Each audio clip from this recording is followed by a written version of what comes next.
السلام علیکم ورحمۃ اللہ وبرکاتہ۔ شیخ محترم، کس مہینے میں عمرہ کرنا زیادہ افضل ہے؟ کیا کسی خاص مہینے میں عمرہ کرنا افضل ہے، بہتر ہے، زیادہ ثواب ملتا ہے؟ وعلیکم السلام ورحمۃ اللہ وبرکاتہ۔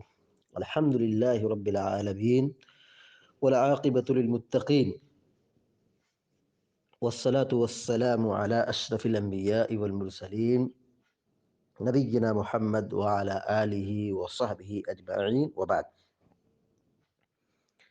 آپ کا سوال یہ ہے کہ کس مہینے میں عمرہ کرنے کی زیادہ فضیلت ہے، زیادہ ثواب ہے؟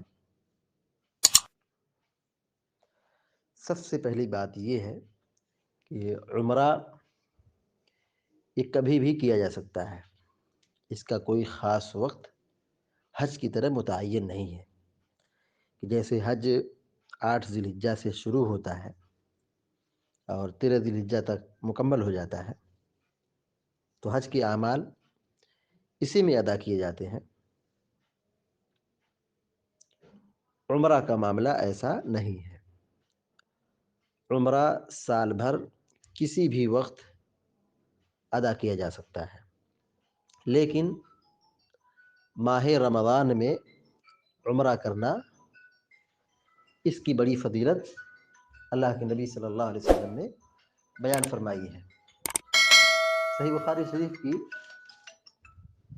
روایت ہے کہ اللہ کے نبی صلی اللہ علیہ وسلم نے فرمایا، ان عمرۃ فی رمضان تقضی حجۃ او حجۃ معی،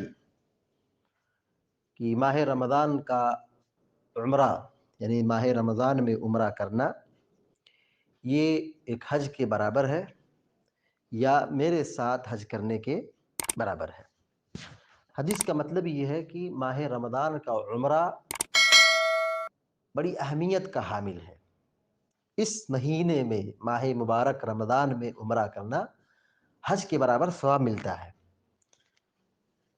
حج کے برابر ثواب ملتا ہے۔ یعنی عام دنوں میں عمرہ کیا جائے تو ایک عمرہ ہے، لیکن اگر وہی عمرہ رمضان کے مہینے میں کیا جائے، چاہے دن ہو کہ رات ہو، صبح ہو کہ شام ہو، ماہ رمضان میں عمرہ کیا جائے تو اس کی بڑی فضیلت ہے جو حج کے برابر ہے۔ یعنی حج کرنے کا جیسے ثواب ہے اسی طریقے سے عمرہ کرنے کا ثواب ہے۔ لیکن ایک بات یاد رہے کہ ماہ رمضان میں عمرہ کرنے سے حج کی فرضیت ساقط نہیں ہوتی ہے۔ فضیلت کا حاصل ہونا ایک الگ چیز ہے، حج کی فرضیت ایک الگ چیز ہے۔ جس کے پاس مال ہے اور مکہ آنے جانے کی طاقت ہے، اسے حج کرنا ضروری ہے۔ ایسا کوئی نہ سوچے کہ ہم رمضان میں عمرہ کر لیے تو حج کرنے کی کیا ضرورت ہے۔ جی، ماہ رمضان کا عمرہ حج کے برابر ہے، فضیلت کے اعتبار سے، ثواب کے اعتبار سے، نہ کہ فرضیت اس سے ساقط ہو جائے گی۔ جزاک اللہ خیر، وصلی اللہ علی نبینا محمد وعلی آلہ وصحبہ اجمعین، والسلام علیکم ورحمۃ اللہ وبرکاتہ۔